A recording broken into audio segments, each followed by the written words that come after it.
wa Msimbazi Simba utapigwa hapo kesho New Amani Complex visiwani Zanzibar, na tayari crew nzima ya Sports Extra ya Clouds FM iko pale visiwani Zanzibar kwa ajili ya kufuatilia kila nukta ya kinachojiri katika maandalizi kuelekea mchezo huo, na huyu hapa mwanamichezo Dickson Masanja yupo tayari kutujuza kinachoendelea visiwani Zanzibar.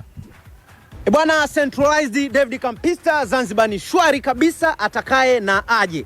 Ndivyo ambavyo naweza kuambia wale wote ambao wanatarajia kuingia visiwani hapa kwa ajili ya kushuhudia mchezo wa watani wa jadi, ambapo kabla ya mchezo huu mambo mengi sana yamezungumzwa nje ya uwanja. Sasa hatimaye kesho ubishi utamalizwa na ngebe zitakatwa, na sisi timu ya Sports Extra tuko visiwani Zanzibar kushuhudia kila kitu ili kumjuza msikilizaji wa Sports Extra pamoja na Clouds FM, lakini yule pia mtazamaji wa Clouds TV, pasipo kumwacha mfuatiliaji wa kurasa zetu za mitandao ya kijamii. Leo mapema makocha wa timu zote mbili wameeleza matayarisho yao kuelekea mchezo huo, na tuanze kwa kumsikiliza kocha wa Young Africans Pedro Gonçalves ambaye yeye ndio mwenyeji wa mchezo. I think for all the players and the coaches and everybody. Nafikiri watu wote kuanzia wachezaji, makocha, kila mtu ndani ya club anafurahia aina ya mazingira ya michezo mikubwa, na kwa upande wangu itakuwa ni dabi ya kwanza dhidi ya Simba na nina furaha kwa hilo, lakini mwisho wa mchezo huo ni mchezo mwingine. Tunafanya kazi kwa ajili ya kushinda michezo yetu yote, na hiyo ndio falsafa yetu, na kuna mifano mingi ya kuangalia tangu nimewasili hapa. Tunavyocheza dhidi ya Al Ahly na tunavyocheza dhidi ya Cosmopolitan, tunachukulia michezo yote kwa umuhimu ule ule. Kwa hiyo hata kesho itakuwa hivyo hivyo. Sio mchezo wa maamuzi. Baada ya mchezo wetu wa ligi dhidi ya Simba, bado tuna michezo mingine mingi ya kuicheza. Kwa hiyo bado tuna safari ndefu kwenye ligi, lakini kesho tunataka kujipima wenyewe dhidi ya mpinzani mkubwa.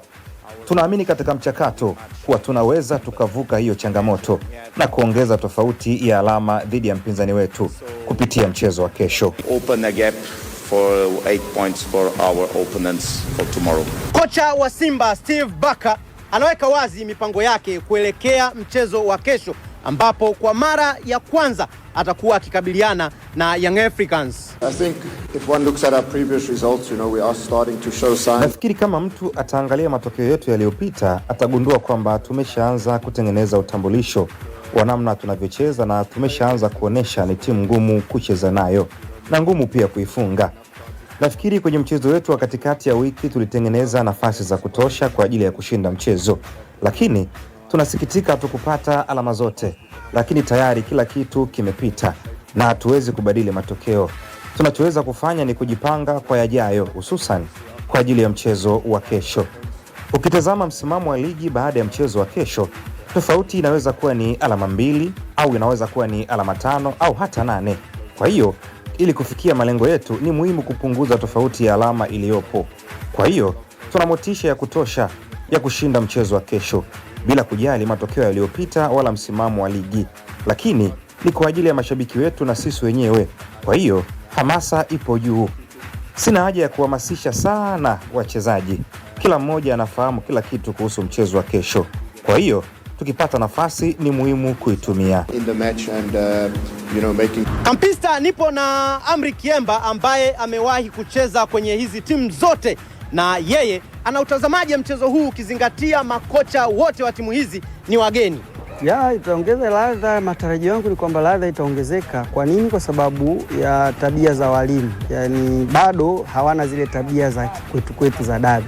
Kwa watakuja na tabia zao za ualimu, kwa hiyo tutaweza tukaona zaidi kile kitu ambacho mwalimu anakitaka kukiona kuliko ule ushauri ambao unawezekana bana fulani leo kashachukua usimweke, mganga sui kashauri nani anatakiwa asifanye hivi. Vile nadhani vitakuwa havina nafasi kubwa, kwa sababu bado mwalimu naye anaamini kwenye kile ambacho huwa anakifanya. Lakini akishacheza mechi 2-3 jambo likiwa liendi, sasa ndo unakuja unamwambia mwalimu nikwambia, lakini hili jambo litakuwa liende hivi kwa huku kwetu bana, hivi bila hivi hauwezi. Kwa sasa hivi mimi natarajia kitu kipya kwenye dabi, nikitarajia zaidi kuona walimu wakishindana ndani ya kiwanja kimbinu kuliko zile nani zetu ambao tunasemaga sisi soka letu kivyetu tunaweza tukawa tunazipunguza kupitia ugeni wa walimu kwenye mabenchi. Maandalizi ya dabi yamekamilika kwa kiwango gani? Inawezekana ni swali ambalo watu wengi wanajiuliza. Ofisa habari wa bodi ya ligi kuu Karim Boimanda anafafanua. Maandalizi namna ambavyo tumeyafanya, tumejitahidi sana kufanya vitu kwa umaalumu, kwa sababu ya umaalumu wa mchezo wenyewe, na tunaamini kwa namna ambavyo tumejiandaa, watu wakifika uwanjani watashuhudia kile ambacho tumekuwa tukikihubiri kwa kipindi kirefu, kwamba ligi yetu inaendelea kukua, ubora wa usimamizi na uendeshaji umeendelea kuwa kiwango cha juu, na kwamba utofauti ukilinganisha na jana yetu unaendelea kuwa mkubwa kila siku. Uwanja wa Amani Complex ni mdogo ukilinganisha na uwanja wa Benjamin Mkapa ambapo dabi nyingi zimechezwa pale. Una taarifa zozote kuhusiana na mauzo ya tiketi? Ni kweli uwanja wa Amani Complex ni mdogo ukilinganisha na Benjamin Mkapa, lakini ni uwanja ambao wenye hadhi ya juu, uwanja ambao idadi ya mashabiki wanaoingia uwanjani ni idadi iliyo katika standard ya kawaida, standard nzuri, na ndio sababu ilichezwa hapa fainali ya kombe la shirikisho Afrika, kwa sababu vigezo na masharti vyote vilizingatiwa na vilionekana vinakidhi. Tiketi zinaendelea kuuzwa. Sina namba maalum ya mpaka kufikia muda huu, lakini ninaweza nikaipata baada ya muda, na uzuri ni taarifa ambazo tunapaswa kushare na public. Lakini mauzo ya tiketi yanaendelea, na tiketi za majukwaa yote zinapatikana mpaka muda huu ninavyozungumza, bado zinapatikana. Mchezo wa watani wa jadi hauishii uwanjani tu. Wapo ambao wananufaika na mchezo huu, lakini ni wale wanaotazama kwa jicho la fursa. Baraka Mpenja ni mwandishi wa habari kutoka kituo cha Azam TV. Yeye anaeleza ni namna gani ambavyo waandishi wa habari wanaweza kunufaika kupitia mchezo wa watani wa jadi. Ni mechi ambayo ukienda kwenye page za media wanaweka takwimu za wachezaji wa kuchungwa, matokeo. Maana yake inaonyesha hii ndo fahari ya Tanzania.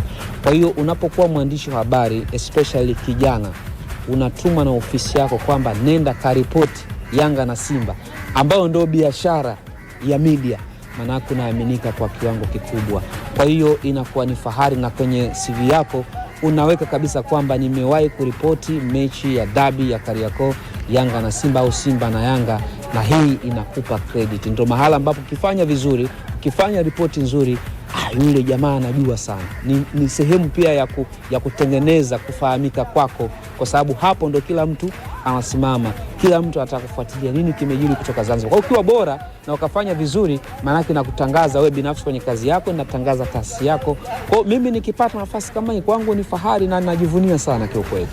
Kwa michezo ya hivi karibuni, Pacome Zouzoua amekuwa ni mwiba mchungu kwa Simba, lakini kuelekea mchezo wa kesho, kocha wa Young Africans Pedro Gonçalves anasema mazoezi ya mwisho ya jioni ya leo ndio yatakuwa yanaamua kama nyota huyo atakuwa sehemu ya kikosi cha timu ya wananchi ambacho kitacheza kesho dhidi ya Simba. Usiku wa deni haukawii kucha. Kesho ndio Jumapili ya Machi mosi, siku ya furaha au maumivu kwa wapenzi wa timu hizi. Nini kitatokea? Tukutane kesho muda kama huu. Kwa niaba ya wenzangu Amri Kiemba pamoja na Samri Haji upande wa digital, bila kuwasahau washikaji zetu kampuni ya Lennox Mobile, mimi ni Dickson Masanja na hii ni Sports Extra ya Clouds FM. Okay, huyu ni Dickson Masanja bwana, akitupitisha katika kila nukta ya maandalizi kwa ujumla. Princess of Sports Nura Mohamed, bila shaka hivi sasa na wewe joto la mchezo wa tani wa jadi limeanza kukuandama, kwa sababu mwanzoni ulikuwa Baraka Mpisa mimi mechi shazoea lakini sasa hivi na wewe nimeanza kuona unauliza maswali mengi Baraka Mpisa, kweli mechi ikiisha kwa mfano kwa mfano yani Young Africans wakapoteana, unaniuliza nikasema mimi sio mchambuzi yupo Aibu Mgando, au ukageuza tena Baraka Mpisa bwana hivi kwa mfano mnyama kagaragaza kwa mara nyingine tena itakuwaje? Akasema leo wapo husika, wapo upande wa Young Africans, wapo mashabiki, tupo na mtaalamu wetu hapa Aibu Mgando tayari kwa ajili ya kutupitisha kunako mitazamo yake kuelekea mchezo husika wapo kesho, au sio bwana? Sahihi kabisa. Okay, Ayubu, bila shaka baada ya wanasema kwamba mwisho wa maneno ni hapo kesho. Inawezekana hii ndio ikawa ni dabi ambayo kwa namna fulani hivi ina viashiria ya kuonyesha kwamba Yanga na Simba wanakutana wakiwa hawana utofauti mkubwa wa madaraja ya performance uwanjani.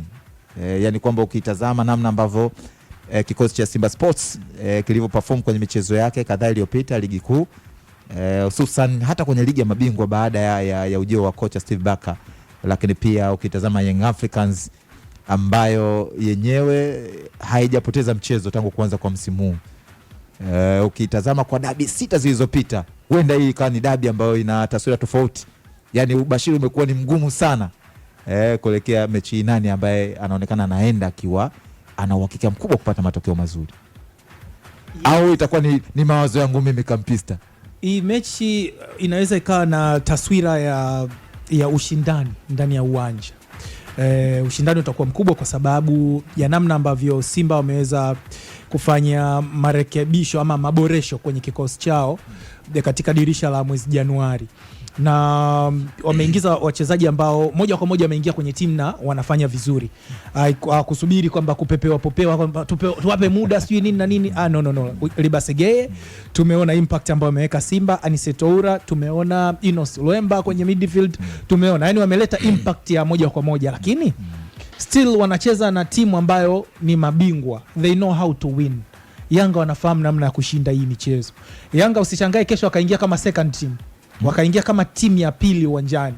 Aim wakiwaruhusu Simba, okay, nyi chezeni mpira, tawaleni mpira the way mnavyotaka kutawala, lakini sisi tutazuia kwenye maeneo muhimu, kwamba mtatawala mpira lakini katikati ya uwanja hamtofika kwenye zoni yetu, kwenye lango letu. Alafu sisi once nyinyi mkiwa mnatawala mpira, unajua unapokuwa unatawala mchezo unapush idadi kubwa ya watu kwenda kwenye zoni ya timu pinzani. Hapo ndipo utakapowaachia Yanga kile kitu ambacho anakitamani waachie, space ya kwenye kucounter.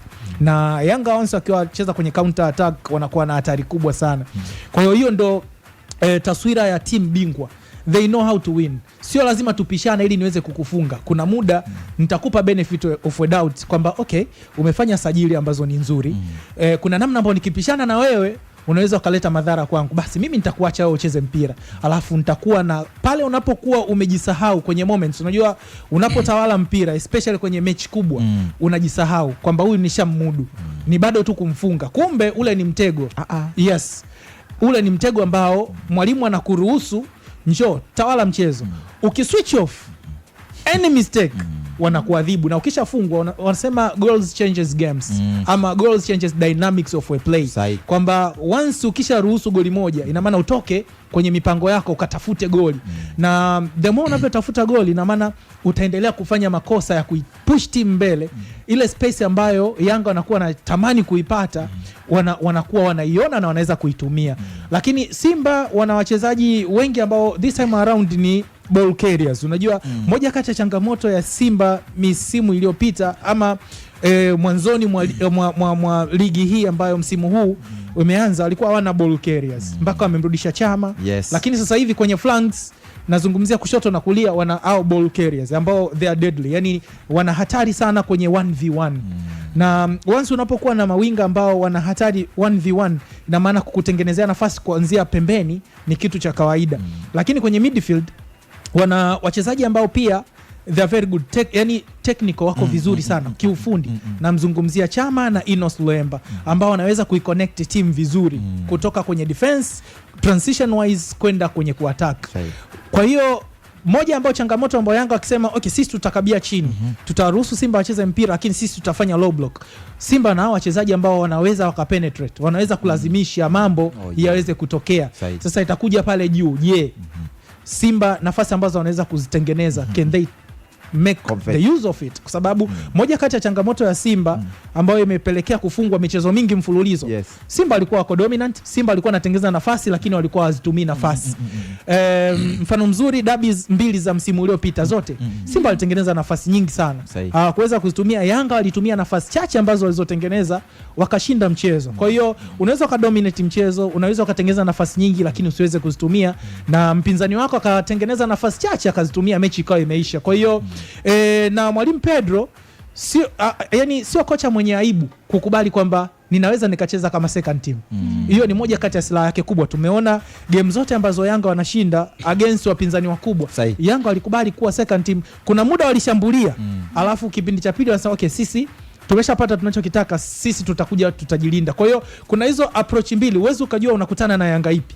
Utakutana na Yanga ambayo inakuja kukushambulia kuanzia dakika ya kwanza, ama utakutana na Yanga ambayo itasema okay, hebu nikupe benefit of a doubt, anza kunishambulia, alafu mimi nione timu yako mipango yako ikoje, nani ambaye ndo key player wako kwenye transition, nani anapokea pasi ya kwanza, tutamshut down yule mchezaji, alafu tuone unakuja na plan gani. Kwa hiyo it's a very tactical battle ambayo kesho tunatakiwa tuenda, ama tutaenda kuishuhudia kati ya mwalimu Steve Barker pamoja na mwalimu Pedro. Wote ni wapya dabi yao ya kwanza.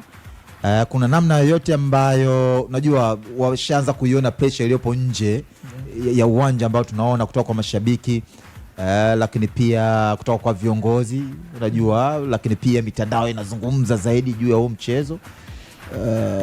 Kuwa ni wapya kwenye hii dabi huenda ikatupunguzia ladha fulani za kiufundi, lakini pia kuruhusu wachezaji ku express nasema kwamba kile ambacho alichopewa na Mwenyezi Mungu.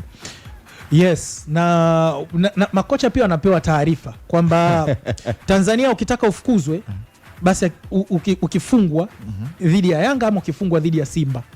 Na mtu ambaye mwenye pressure kubwa sana kati ya mwalimu Pedro na mwalimu Steve Barker ni Steve Barker. Sijakuelewa vizuri. Umesema kwamba hawa wote ni wageni. Yes. Kama ni wageni, tafsiri yake ni kwamba wanapata taarifa juu ya pressure ya huu mchezo. Yes. Yupi kati ya makocha wawili, kati ya Steve Barker na Pedro Gonçalves ambaye anaingia kwenye mchezo akiwa na shinikizo kubwa zaidi? Ukiangalia kwa haraka ni mwalimu Steve Barker. Yeye ndo ambaye atakuwa na pressure kubwa kwa sababu tayari ana taarifa kwamba bwana, hawa wapinzani wametupiga mara 6 mfululizo. Kwa hiyo ndio kocha ambaye utakuja kufuta hii aibu ama utaiendeleza hii aibu. Kwa hiyo ukiangalia kwa namna tu ambavyo dynamics ya mchezo unavyoelekea, pressure ya nje kuelekea hii build up ya kuelekea kwenye hii mechi, Simba ndo ambao kwenye pressure kubwa sana kwa sababu hawatotaka kufungwa mara ya 7 mfululizo. Lakini pia upande wa pili mwalimu Pedro na yeye amepewa hiyo taarifa kwamba bwana, sisi Simba tumewafunga mara 6 mfululizo. Maisha yetu haya. Yaani sisi Simba kutufunga mpaka sisi tuamue Simba atufunge. Lakini once sisi tukiamua kuwafunga Simba tunawafunga kokote pale. Kwa hiyo wewe utaweza kuendeleza hili ama unaweza subiri kwanza. Mvumilivu chambuzi umemshinda. Haiwezekani anawaambia watu kwamba eti Simba kumfunga Yanga mpaka Yanga waamue kufungwa na Simba. That is not true. Total long perception. Sisi hao Yanga wanasema hivyo. Si unasikia hao ndio wanazungumza. Kwa faida anayekusikiliza hivi sasa, unayemsikia hivi sasa ni Dr. Mohamed. Yes, shabiki pekee mwenye usafiri. Yes, mwenye gari. Naitwa Dr. Mohamed Hamisi. Karibu na kwenye Sports Extra Clouds FM. Nini kimekugusa? Alimeumia moyo kwa sababu mchambuzi hapa anasema Yanga ili afungwe lazima waamue Simba kufungwa. Sio kweli. Hiyo ni long perception ambayo watu wengi wanayo. Iko hivi. Sisi hawa Yanga tumeshawapiga miaka 7 mfululizo hajapata ushindi mbele yetu sisi. Kufungwa na Yanga mara 6 mfululizo ni football. Unaelewa? Sio jambo geni kwenye mpira wa Tanzania. Hasa vilabu hivi vya Simba na Yanga ambavyo vinakwenda ku approach miaka 90 91. Yanga wameingia miaka 91, sisi tunaingia miaka 90 mwezi wa 8. Unanielewa? Hawa Yanga huwa wanatufunga kwenye makando nje ya uwanja. Ukiangalia dabi 6 za Kariakoo ambazo sisi tumefungwa na Yanga zina viashiria vingi vya makando. Sasa makando yameisha, yaendelea. Tuende kazi. Dabi ya kwanza sisi tunapigwa ile Novemba 5, bao 5-1. Ilikuwa viashiria vingi sana, ukaona CEO wetu wa klabu ya Simba Imani Kajula hadi aliwasimamisha baadhi ya wachezaji 5 akawapea kwenye kamati ya maadili kwa sababu ya viashiria wa Simba. Kwa hiyo viashiria vilikuwa kwenye timu ya Simba. Vinasababisha na upande pinzani. Sasa msababishaji kashaondoka, kashakufa. Ameshaondoka. Msababishaji wa Yanga kwenda Simba ameshaondoka. Hajafa ile ameshaondoka. Hayupo Simba. Ameshaondoka. Kwa hiyo moja. Pili, maamuzi ya marefari yamekuwa ni sehemu ya sisi kutunyonga. Dabi zote ambazo Simba kuna refari walitoka nje. Dabi zote Simba mbona mwacha taratibu kulia kwanza. Marefa walitoka Misri. Hatua kwa hatua. Misri hatukajakataa. Ile kufungwa kufungwa kwa haki. Hapo kwa na makandokano. Na uliona sisi tunalamikia marefari. Hakuna. Tulirizika kabisa kufungwa na sababu zilikuwa internal factor za klabu yenyewe. Ndio maana tukafungwa bao mbili na Yanga Afrika siku ile, na mpira ulikuwa safi na makosa mengi ya kibinadamu alikuwa hapo, na tulikubali kwa sababu ya ubora wa Yanga alikuwa nao kipindi kile tu wazibu. Lakini mechi ya Chelsea Ramadhani Kayoko iangalie goli ambalo alijifunga kijili. Hilo tatizo la Yanga Simba. Lile pigo ilikuwa ni pigo la indirect kick, so direct kick. Lakini ile Farida Ramadhani Kayoko sababu alikuwa na makandokano mengi, hakuamua kwamba sio goli, akaweka katikati. Kibu Denis ile goli tunafunga bao moja pia na Maxi. Kibu Denis alifanywa mazambi kwenye box mara 3, refaria na Petra. Kwa hiyo kama refaria angesimamia sheria 17 za mpira wa miguu kwa haki bin haki, manake Yanga asingiza tufunga mechi ile. Sasa tunakwenda kesho New Amani Complex kukata utepe, kuambia ninalibasa yeye na mchezaji naenda kwa refa yenu. Umetoa matatizo ya marefa. Yes. Hawa marefa ni wa Tanzania, si ndio? Sasa ikitokea huyu Mwinchumu akawa na matatizo yao ya kibinadamu unayoyazungumza wewe, pia utakuja kuzungumza tena kwamba mmefungwa kwa sababu ya refa. Kabisa. Mnaenda na refa wenu au refa anayepangwa na bodi wa bodi ya ligi. Mnamwamini vipi kwamba atachezesha? Tunamwamini, ndio maana rais amesema leo refaria atakayeharibu dabi atashtakiwa mahakamani. Maana yake ni kutoa nini?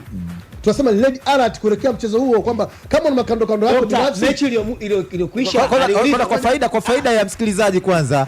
Hii ni battle ya mashabiki wa klabu za Kariakoo, mashabiki wenye ushawishi nchini. Namzungumzia Dr. Mohamed kwa upande wa Unyamani, lakini wenye ushawishi wako wengi. Ni mashabiki, kwa sababu mimi ndio shabiki wa maajabu. Yaani ndio mashabiki wenye ushawishi zaidi wa Tanzania hapa.